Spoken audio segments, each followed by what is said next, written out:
In the sky above, Kestrel 9 burned green without storms, its oceans boiling for mortal bombardment. Humanity had arrived too late to save the planet, but not too late to save its people. The Tyrathi were small, amphibious beings with translucent skin and luminous eyes. Their cities lay in ruins, their fleets reduced to drifting wreckage. They had no weapons that could stand against the raiders who had come to harvest their oceans for fuel. The human convoy dropped from slip space like falling stars. Hospital ships for evacuation barges next.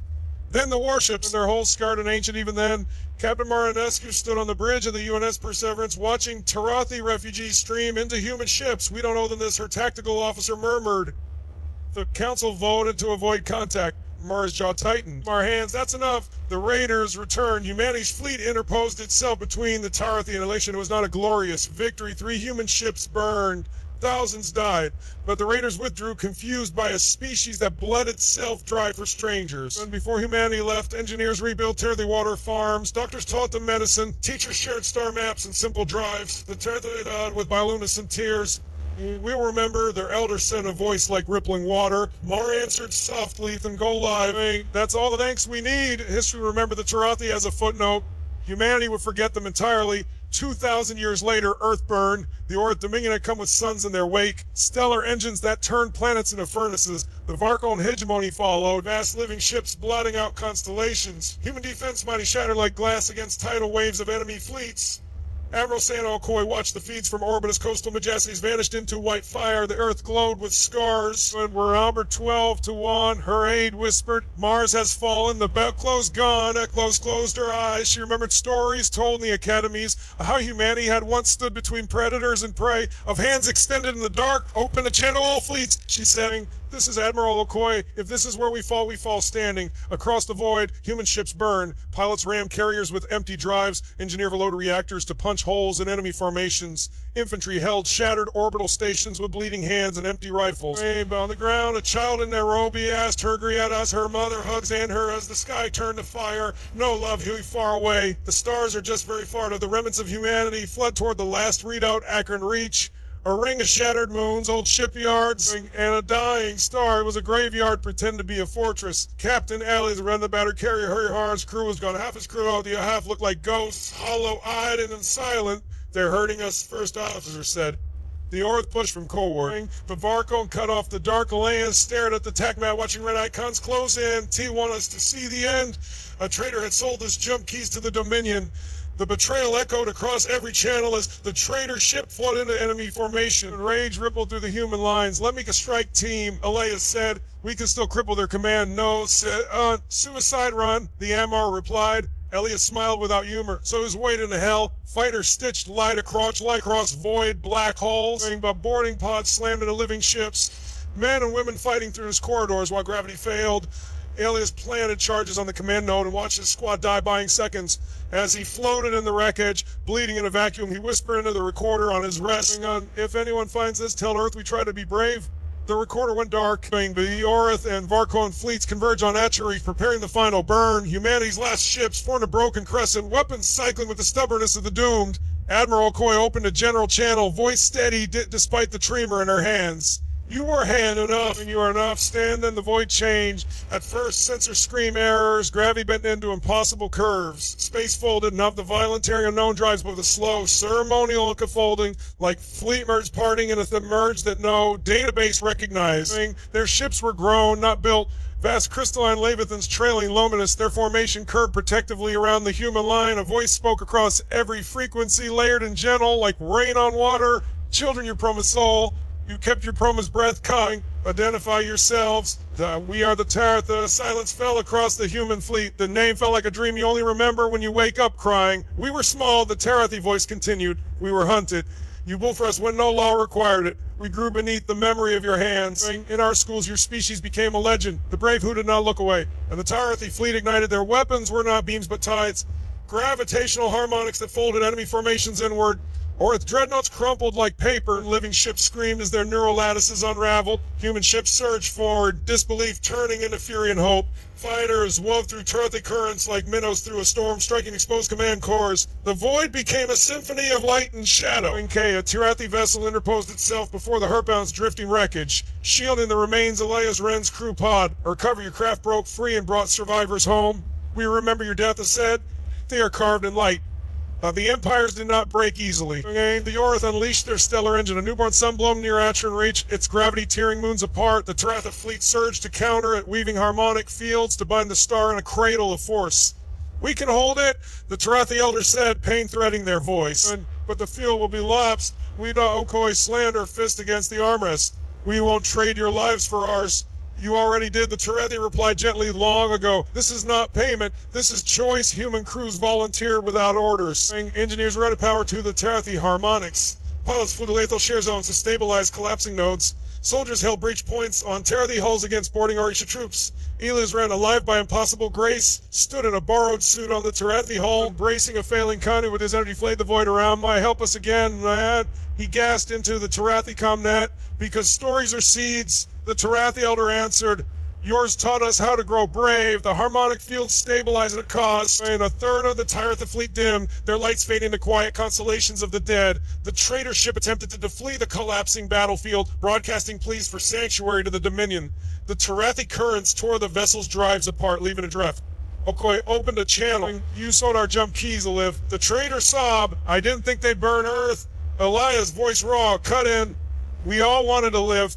The traitor Silence ship was taken to custody.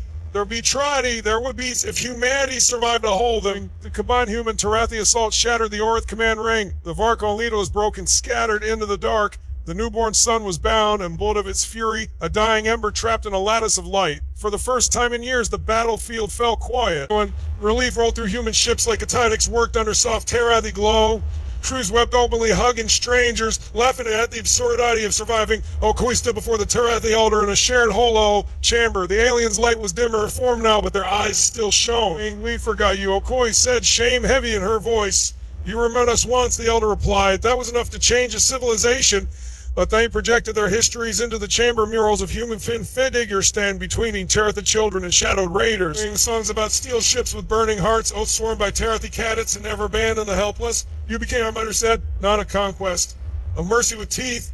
Outside the chamber, Earth's distant image flickered, scarred, burning, but alive, and evacuation corridors were opening. The war was not over, but the end had been postponed by a miracle born of kindness. Okoi bowed her head. Then let us be worthy of the stories you told about us, that the Taratha elders lightened just a little. You be yourselves. That was always enough. But years later, children on rebuilt worlds learned new constellations, patterns traced by the quiet lights of Taratha vessels that had given their lives. Human pilots etched Taratha names on their hulls. Taratha schools taught human languages alongside their own. And in the archives of two civilizations, the same line was written different scripts. When the dark came for us, they stood in front of it. When the dark came for them, we remember how to stand. Far from Earth on a silent battlefield turned memorial, a single human recorder drifted, recovered at last. The last words of Captain Elias Wren were etched into crystal and shared across worlds. We tried to be brave. When the planet was called Lurth, dim storm racked, sphere orbiting a dying red star. Its oceans were boiling, its skies were thick with metallic ash. The native species, the Loran, were gentle, fragile beings of soft crystal bodies and trembling bioluminescent veins. Their civilization was collapsing under environmental failure it did not yet understand, and no galactic power considered them worth saving. No one blamed humanity for passing by. The human exploration ship Aura's weight was damaged, low on fuel, and far from supply lines. When Captain Avern had orders to return to the nearest human relay station, stopping on Earth meant risking her crew, her mission, and her career. Her science office showed her the scans.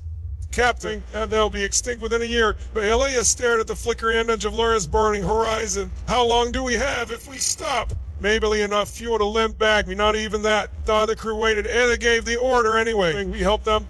Human engineers stabilized Lur's tectonic reactors. Medics shared regenerative nanotech. Terraformers seeded the atmosphere with corrected microbes. The process took months. The Aurora wake became a lifeline hanging by a thread. 3 crew members died when a reactor breach flooded a section of the ship with radiation. The rescue nearly cost humanity the vessel itself. When the planet's skies finally cleared and the oceans cooled, the Laren gathered in luminous fields to watch the human ship tear apart. They had no goal, no technology to offer, no power in galactic hierarchy. They got to repay the humans in any meaningful way. The Loran elder spoke through a translator that struggled to render emotion into sound.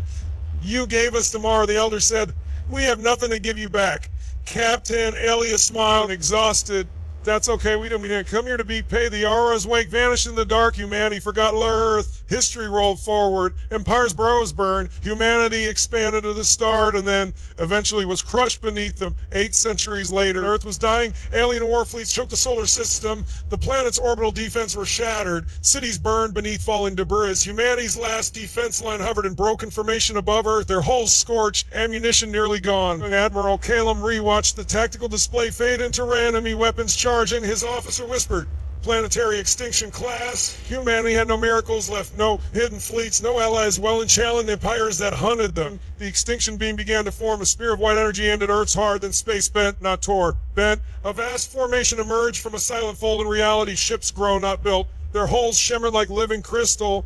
Veins of soft light pulsing across their surfaces. And they formed a wall between annihilation. The enemy fleets froze in confusion. A voice filled every channel. Calm, layered, ancient humanity. Do you remember Lurth? The Admiral refelt his breath catch. Lurth, that was centuries ago. Was the voice replied to you? Footnote to us. The day extinction was denied to the alien fleet move. Not in rage and precision, their ships did not simply fire weapons.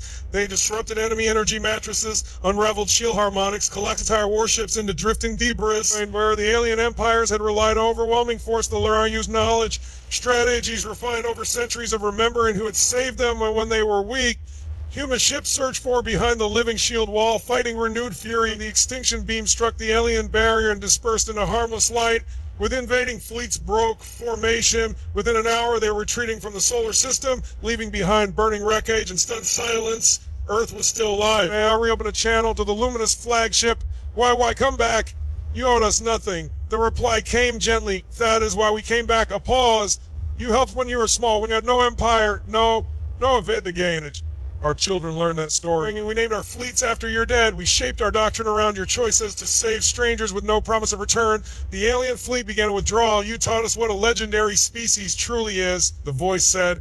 Not conquerors, not rulers, but those who choose kindness when extinction is cheaper. The ships vanished in the fold of space. Earth remained, and humanity finally remembered the ancient kindness it once gave away, never knowing it had planted a future powerful enough to save them when they had nothing left but hope. In the world they had saved, the fragile planet Valor, faded from erased by centuries of expansion, war, and routine survival. Captain Arn Solis, who once walked its glassy plains and patched the failing energy conduits, was long gone. Her crew had dispersed, and the archives recorded only technical reports Sanitaz let mention Valor aid mission without any hint of heroism. For him, it had been a footnote, a routine act of compassion. Yet on Valora, history had frozen the moment crystal. The Lurelians, the ethereal beings with translucent bodies and hearts that pulse like living light, had engraved every act of humanity in their sacred records. Every effort, every sacrifice, every quiet choice to stay when and leave would have been easier. They remembered all. Valora thrived. Its oceans shimmered with bioluminescent life. Its cities, once on the verge of collapse, now towered in crystalline spires. Children learned from the archives how humans arrive in battered ships, how they endured storm, tidal eruption, and tidal radiation, how they rebuilt what seemed irreparable, how they gave without expectation. In their temples, the story was told in living light, the images dancing across walls as though the humans themselves were still walking among them. And so humanity became a legend, a sacred legend. As centuries rolled on, human civilization grew fragmented and eventually drew attention from the wider galaxy. Yet even as rose among the stars, it stumbled. Political betrayal, interstellar conflict, and collision empires seeking dominion brought humanity to its knees. Solar systems fell. Earth's defenses crumbled. Cities were reduced to molten rubble. Humanity faced extinction, a shadow of the compassion had once exemplified. Then, at the edge of annihilation, the Valorians returned, not as amid survivors, but as its radiant fleet. Hundreds of vessels moving with harmonic precision. Their ships sang with the resonance of living memory. They emerged from slip space like a curtain drawn apart, filling the void between theirs and the dying Earth. Every human sensor lit up with their arrival. Admirals and generals stared, disbelieving. It can't be being whisperly to Myra Duval. That world that it's them. The Lurlian voice reached through every channel, melodic yet weighted with centuries of remembrance. You saved us when we had nothing. You chose to give even when your own future was uncertain. You are the ones who stayed in our histories. And your name is at our Admiral Calry's hands shook as he listened. Earth had been abandoned by allies, betrayed from within, and left alone to face annihilation. The galaxy's most unlikely fleet had returned, not for profit, not trapped for strategy, but for gratitude that had slept for generations. The Aurelian fleet moved with precision, dismantling the invading warships without hesitation. Humanity watched in awe, their own fire rekindled by the courage those they had helped long ago. The sacred stories of Kaiality shields became live and light-absorbed bombardments. Harmonic pulses tore enemy vessels apart, and human crew sounds surviving against odds they once believed insurmountable. When the final weapon aimed at Earth dissolved harmlessly in the Lurline aura, silence fell. For the first time in decades, the planet breathes free. And across the communication channels, the voice spoke again. You are legendary, not because of the fleets you built, or the wars you fought, or the empires you commanded. You are remembered because you gave when there was nothing to gain, because you chose compassion over survival.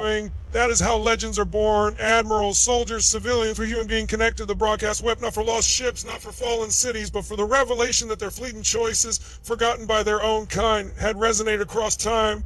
The Lurlians did not linger.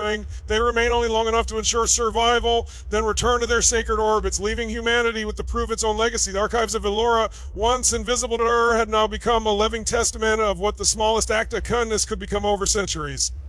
And for humanity, the lesson was simple and eternal. What you do today may vanish from your own age, but it may be etched in the hearts of another civilization, carrying forward across generations, until one day it returns in full measure when the world needs it most. Humanity had forgotten, the Aurelians had not. Time had passed, and yet kindness endured. Centuries had passed since humanity first touched the stars. Civilizations rose, alliances formed, and empires fell. Earth, once a cradle of life, had grown complacent, and then they came, the Talkash Armada, fleets advanced, so ruthless that even the most fortified colonies fell before them. It began with silent strikes. Orbital defense satellites were vaporized before warning alarms could sound. Cities that had survived centuries of human conflict crumbled in hours under precise orbital bombardments. The oceans boiled near coastlines, smoke rose from the ruins of capitals. Humanity's fleets, proud and battle-tested, were annihilated in an ambush after ambush. On Earth, the skies turned crimson with falling debris. Streaked blights blinked out one by one. Megacities, once glowing with the lifeblood of commerce industry, became charred skeletons. Streets melted, rivers turned to steam, and the air carried the scent of burning steel. The few human fleets that survived dread aimlessly, half broken, half starved for resources. Admiral Lena Reed stood on the battered carrier Yuan's Vigil, her eyes scanning the tactical feed. Every indicator screamed defeat, and she gripped the rail as explosions rocked the hull. Admiral, they breached the lunar defenses. Her officer reported, voice trembling. Mars is next. There's nothing left in orbit. Lena's jaw tightened. Nothing left but us, she said, voice flat. Her mind raced. Here's a strategy. In decades of planning for interstellar thrill, obliterated calls in the past to the president. She ordered. Pressure through. The screen flickered. Aminosola's face appeared, pale, frame aimed by smoke-filled chambers. Her hands trembled as she gripped the console. But Admiral, the talks are everywhere. They're going to... Her voice broke. We may not have it tomorrow. Lena swallowed hard. Well, by time, that's all we can do. But even she knew it was a lie. Humanity had no time left. Their weapons were outclassed. Their defenses irrelevant, but hope was a fading signal drowned beneath the roar of enemy engines and the flashes of plasma fire. Outside, the tall Kesh flagship loomed like a mountain in orbit, casting a shadow over continents. Its weapons charged a sphere of destruction designed to tear the planet apart. Human orbital fighters launched in a desperate wave, screaming through vacuum intercept. Each one was obliterated in seconds. Admiral, a young pilot, whispered over the comms, I don't think we'll make it. Lena closed her eyes, saying she thought of her ancestors, of every human who had fought when all odds were against them, every scientist, every medic, every explorer who had chosen to act when leaving had been easier. She thought of Earth itself, battered and fragile, still spinning in the darkness, still holding its breath. A single tear slipped down her cheek. Then we fight anyway, she said. We'll fight to the last breath for the planet, for us. Humanity's fleet, diminished and exhausted, surged forward in a final chaotic formation. Their lasers cut streaks through Talkash shields, and missiles screamed toward enemy holes. For a moment, the galaxy held its breath. It wasn't an Akash fire torr consumed human ships like dry leaves in a storm. Explosions painted the void in red and white. Satellites and debris collided, creating deadly cascades. The cities below crumbled into ash, rose from the poles to the equator, veiling the sun. On the ground, survivors huddled in ruined subways and bunkers. Children clutched parents, and parents lied about tomorrow. Humanity's might, its ingenuity, its courage. It seemed all for nothing. And yet, as Lena stared at the destruction spreading across the tactical feed, a strange vibration rippled through comms. a harmonic tone and resonant, almost alive. Every sensor orbit blinked with the same red on a fleet approaching from beyond known space. The readings were impossible. Energy signatures unlike any human or Tosh design. Vast and luminous, shaped almost organically. The Talkish flagship fired again. This time its beam struck nothing. Space itself seemed to bend, shimmering in response to the new arrival. An admiral of her communications officer stammered, "Stan, hello, who is that?" Thompson disheartened his belief. She didn't know. She only wanted the humanity, coordinate and doom might yet have a chance. The Talk's push par formations breaking as the unknown fleet moved in. Silence fell across the stars. The only sounds were the crackle damaged human ships and the slow, steady hum of a new force arriving, not a conqueror to intervene. And somewhere deep in Linda's chest, hope flickered. The world was dying. Humanity was broken. But maybe, just maybe, salvation was coming from a place they had long forgotten. The sky above burned with fire. The Talkish Armada had laid waste to orbital deals to shredded fleets and reduced the cities to molten ruins. Humanity's technology, once the pride of a million generations, was no match for the alien siege. Their ships were slow, their weapons weaker, and their shields barely holding, yet they fought. On the bridge of that carrier UNS Resolute, Admiral Kelry stared at the tactical feed.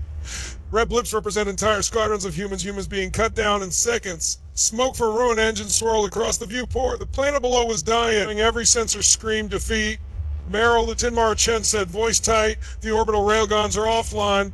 Mars is lost. Our jump drives won't hold against the Talk's disruptors. Akel's jaw tightened. He knew every calculation, every probability. Humanity's chances were nigh. Yet something deeper than logic stirred him. He thought of the countless lives at stake, civilians cowering beneath collapsing cities, children clinging to their parents, soldiers who had volunteered knowing it would likely be their last mission. He took a deep breath. Then we fight anyway.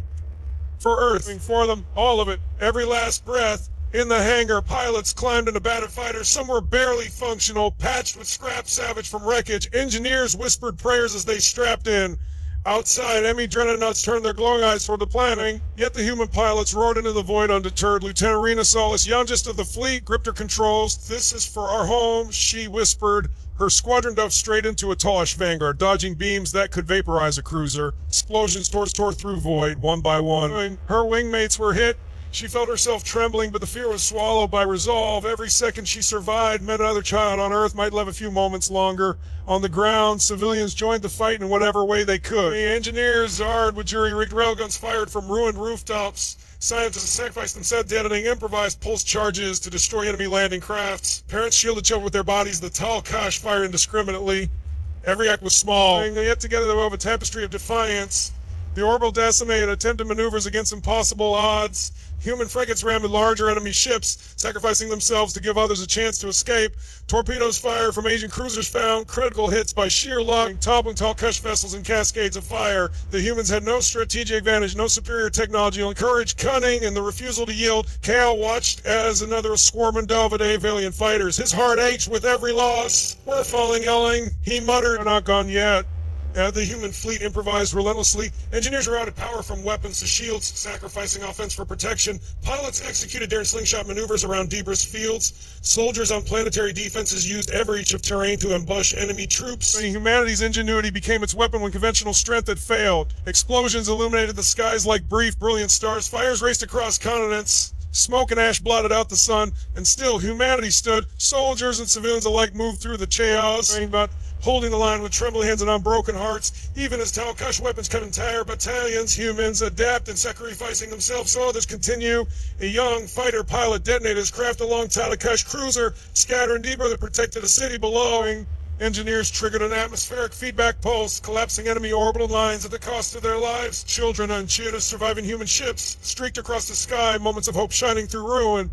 Admiral Kale knew they could not win in the conventional sense. Yet this was not about victory, it was not about defiance, showing that no man of humanity would not cower. Hold the line, he shouted into the voice echoing over the cows, for Earth, for every life that cannot fight for itself, and they did.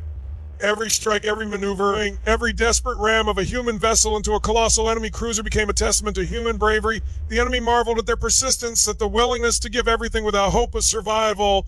Humans had become more than pilots, more than soldiers. They were a force of spirit and a storm of courage impossible to quantify. As in the fleets fell, one truth remained: humanity might be outgunned, outnumbered, but never outnumbered. Even in the shadow of annihilation, they refused to yield. And in that refusal, hope lingered. Somewhere beyond the stars, a witness waited, one that had remembered the kindness of humans long ago, and humanity sacrificed their courage would soon awaken forces beyond their understanding. Forces that would remind the galaxy why humans were not to be underestimated. The Talkesh Armada hovered above Earth like an unchallenged, their dreadnoughts vast, gleaming with alien mail and metal energy pulsing through circuits could barely comprehend. Their commanders looked down upon the planet with amusement, but confident that this fragile blue world and its inhabitants were more than insects, petty, weak, insignificant. From the bridge of the flagship Talkesh Dreadspire, Supreme Commander Kraldash observed the battered remnants of humanity's fleet. Pathetic, he said, his voice a resonant hum amplified through the ship. These creatures cling to their ruined satellites, thinking they might matter. Send the drones to finish them. Let them scream before we extinguish them. Talkesh officers laughed in harmonic resonance. They had studied humanity for decades, but all reports painted the same picture: weak, disorganized, technologically inferior, emotionally driven. A species without cohesion, without discipline, without honor in the alien sense. Their arrogance, they believed, was unassailable. On Earth, humans scrambled. Pilots climbed into ships patched together from decades-old designs. Soldiers gripped outdated rifles. Civilians reinforced barricades with what they could salvage, yet from the Talkesh perspective, these were irrelevant gestures, immune distractions at best. Do you think courage will save them? Kraldash said, spinning a crystalline orb in his hand. Foolishness, not strategy. They are children playing at war. Observe how quickly we shall unmake them. The first strikes began. Orbital beams vaporize human frigates, and lasers cut through defensive satellites like paper. Cities erupted, laying entire continents trembling beneath orbital bombardments. Yet every human reaction, every desperate maneuver only seemed to amuse the Talkesh more. They swarm us, one officer observed, and yet their weapons barely scratch the holes. Our Kraldash laugh is sound like grinding crystal. Shame, do they understand shame? They have nothing to lose, and they act as if that grants them power, a quaint illusion. In the human fleets, the pilots were aware of their weakness. Their ships lagged in speed, their cannons lacked range. Shields were brittle. Still, they fought because they believed they could win, but because they refused to surrender. Each ram, each desperate torpedo, each fire set to explode near a Talkesh cruiser was a spark of audacity the invaders could not anticipate. For Kraldash observed a human vessel detonate alongside one of his cruisers. Said at first, he said, them first, then paused. He frowned. Not a human fighter weaved through energy beams of precision that defied the reports. Another frigate rammed in a drone swarm, toppling them in cascading destruction. Commander, an officer said uneasily, they are responding intelligently, perhaps unpredictably. Kraldash's amber eyes narrowed. They possible, they cannot comprehend strategy. Their instincts are weak, yet they survive. Below, civilians drag heavy deepers to block Kosh landing crafts. Children hurled improvised explosives from rooftops, and engineers activated ancient pulpins long thought obsolete. Every act seemed random, yet collectively it frustrated the Talkesh's calculations. Kraldash slammed his clone hand onto the console. No, it isn't a clever probability, coincidence. They cannot be deliberate. Still, the humans endured. They improvised, adapted, sacrificed themselves in ways no algorithm had predicted. Their fleet would continue to harass Talkesh formations. On the ground, the blue planet's inhabitants moved like a single organism, coordinated by instinct, courage, and desperation. Perhaps they are more resilient than records indicated. An officer said, voice tight, but is meaningless. They will stall. Kraldash looked out across the viewports, the burning cities, the chaotic cities, the seemingly hopeless humans. And a flicker of unease stirred in him, though he refused to acknowledge. Resilient, yes, he admitted almost quietly, but resilience is not power. They remain insects before us. The Talkesh continued their assault, laughing at humans' futile resistance. Yet in their arrogance, they failed to account for one simple truth: humans were unpredictable. Fragile, and yet within those flaws was courage, creativity, and unbreakable will. Kraldash did not see it, not yet. For now he only saw weakness, and weakness he believed could be crushed. But history, as it often does, would prove that arrogance blinds even the strongest. The humans were smaller, weaker, outgunned, and yet in their desperation they were alive. And in the quiet corners of the galaxy, forces long forgotten were watching, remembering a kindness that might one day return to change everything.